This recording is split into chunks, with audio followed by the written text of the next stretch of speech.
projects. We've done projects with the schools, the 3 schools, St. Barnabas, St. Andrews, and here at St. Hilda's. And we've also done projects at the 3 churches, St. Andrews, Annunciation, and St. Hilda's here. Why? Because Jesus calls us to love one another with the same love that he has. And those of us who can do something are called by God, are compelled, as St. Paul says, to do something. We're compelled by grace and by love.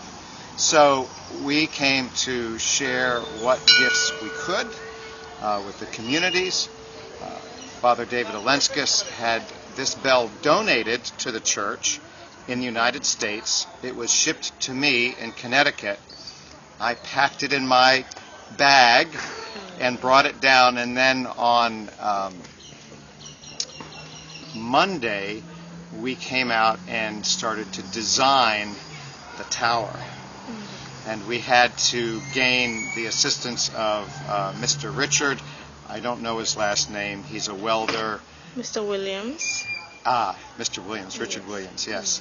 And he helped us go out to Spanish Lookout, buy the steel, get the equipment, and he did the welding for the tower. And the reason for a tower and a bell is to remind individuals that God is calling them. So you hear that sound, and it means God's calling you. Come. It's been used throughout all of history before we had clocks. Okay.